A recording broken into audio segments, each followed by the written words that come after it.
да открие вашите недостатъци. Имате ли вие такъв мотив? Да си откриете вашите недостатъци? Не. Освен третостепенните. Тях с удоволствие. Така, значи детето ще ви покаже един такъв образ, който доста реалистичен ще бъде. Ще се окаже голям специалист именно по вас. Може да се окаже добър специалист по отношение на другите. Може да научите от него много интересни неща и за другите възрастни, а добри характеристики и на неговите връстници, дори не по-малки.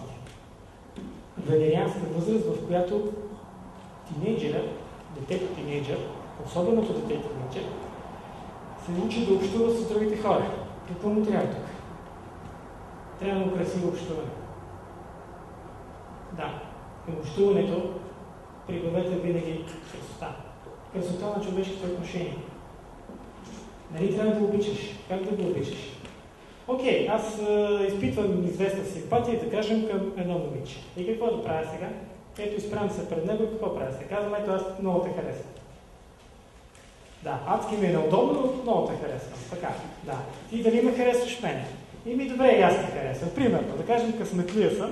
Нали, казва, ето, харесвам, нали, така като те гледам и ти ми харесваш. Така, и какво правим сега, като се харесваме толкова много? Нещо трябва да се случи. Какво да направим? Трябва да се случи това, красиви човешки отношения. Какво значи това обаче? Кое внася красота в човешките отношения? Изкуството. Така, иначе, махнете го изкуството. Изкуството значи да пееме заедно, да рисуваме заедно, да гледаме кино заедно, това е киноизкуство, ама киноизкуство, не да събирам аз гилзите, нали, и другите там неща, нали, сперма и така нататък. Нали, това не е толкова красиво, защото се прави директно. Това е нещо, което тежи на душата. Не е добре. Уж така, нали, голямата работа, всъщност не е така. Такива преждевременни истории само нараняват душата. Аз трябва да съм минал през такива неща. Да свириме заедно. Добре, не може да свириме, но не е необходимо аз, нали, съм учан от Павароти и да съм, нали, обучаван, ето като Мишо от 6 годишен и на 14 да свиря Хайден. И да кажа, скъпа, ела ти посвиря Хайден.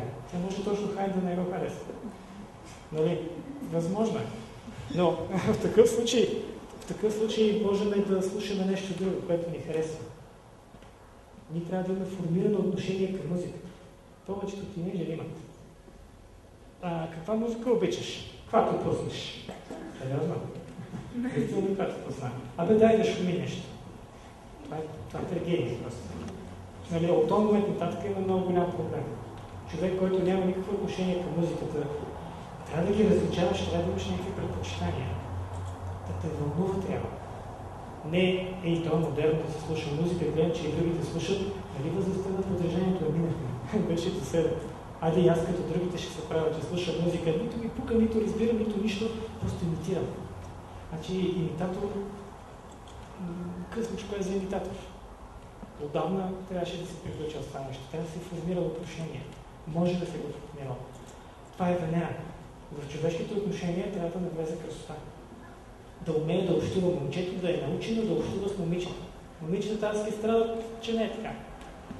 Да, момчето с шампион спортист, капитан на отбора. Какво да направи с момичето? Да я дигне вместо гира. И да се гордее. И да каже, гледай сега шампиона как е с мотора. Погледни какви врътки прави. И тя просто се притеснява, че любителя ще се пребие. Нищо повече от това. Въобще не се впечатлява от великите врътки и не тича да му окачи златния медал. Да, освен ако не е глупачка на квадрат. Не, че няма и такива. Но това е което се получава. Тоест едно голямо разминаване при липса на съответното възпитание. Момичето не е като момчето. Не е същото. Разликите започват да се забелязват много сериозно. Не могат да замръкват вече заедно. Не е хубаво да ги оставяме да се мерят. Това е опасно. Ще стане размножаване. Сериозно? Не е шега работа. Нали, не може да се сдържат толкова много тия неща. Нали, това не е на 9 години. Не е на 5. Най-много се сбият тогава и да вземе играчката нещо. Но тук да ги оставиш на 14, 15, 16, 17, защото се кълнат, че нищо няма да стане. Нали, не се познават, не знаят какво ще избухне отвътре. Не си знаят хормоните на къде ще ги избият и така нататък. Така де, Нали, мислиш ли, че си така, че си изненадаш от самия себе си. Не всички, разбира се, но не трябва да подлагаме нещата на риск. При това положение е необходимо да има някаква форма на общуване, защото иначе става какво? Ми така, ми онака. Тъй като напора е голям, ние все пак влизаме в някакво общуване. То даже, дето се казва, не е модерно да нямаш гаджет. Ти си изостанал. Има го това. Имаш ли си? Нямам си. Как? Сериозно? Никой ли не тъще? Добре да се види. Нали? И ти си кажеш, в миг трябва да се здобия. Я там от вашия клас няма ли някой? Нали? Толкова ли са пък ти гледаш в огледалото? Нещо да припомня само, човек се здобива с ново тяло. Тъй като стартират тия изрази, то се променя цялото тяло. И гледаш това тяло, моето ли е? И си казваш дали е за показване, или не е за показване. Си ям такъв особен, много интересен. Така няма опитност, няма това самочувствие. Това е новородено малко. Странна работа. Уж не е бебе, даже адски държи, че не е бебе. В същото време има някакъв такъв бебешки елемент. Именно ново раждане, такова трето раждане. Това е пак по лунна година. Първата тази, 14 към 15 е лунна. Пак е така.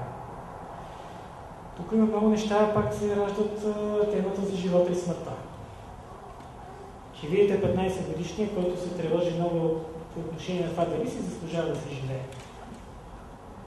И така, другото много важно нещо, освен красотата на човешките отношения, това е това, което се нарича истинност. Човек трябва да види, че в този свят въобще се заслужава да съществуваш и да правиш нещо. Младите хора се отприват от този свят. Кои, как да се каже, просто се прибират себе си, а кои въобще го напускат физически. Дълбоко огорчение от неговото безсмислие. Не успяват да намерят смисъл. Това е причината.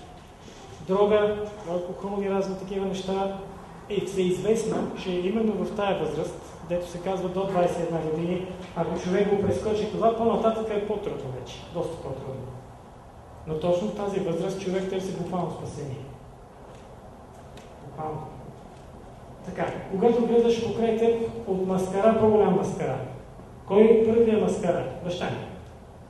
Защото ме излъга. За нещо ме излъга.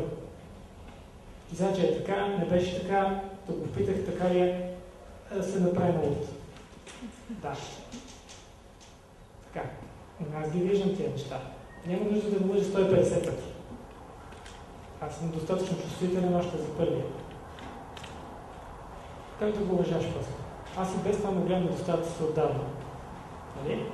Тъй като се проявяват директно така, да беше само баща ми. И другите там, и в училище учителите. Уж било така, не е така. Аз не съм глупав. Аз може да не съм трижди професор, но някои неща ги съобразявам. Съм аз якъл, някаква логика има. И каза едно, каза две, не каза три. Що не каза три? Направо 4. Защото не знаеш или защото се правиш на някакъв. Само си дайте сметка колко се лъжи. Рекламите, голямата част, не съответства точно истината. На опита, който имаме, като си го купиме после и на разни такива неща. Да. В училищата. Не казвам, че се лъжи директно, брутално, ежечасно, ежесекундно, но има един много голям формализъм и лицемерие. Има изисквания, които са неразбираеми за тинейджерите. Защо? Тинейджерите искат нещата да са истинни. Да има смисъл. Защо го мислиш това нещо? Защо казваш, не преминавай на другия тротуар от тук, след като адски удобно да се премине точно от тук? Сложил си една голяма табела, не преминавай, по край строежа. Ама няма никакъв проблем, всички минават там. Дето се казва, другото е заобиколно през 3 светофара. Визирам Сити центъра, ако някой е минал на там, строят такова, за метрото строят и са нахакали едни големи табелки, не преминавай. Еми, какво пречи?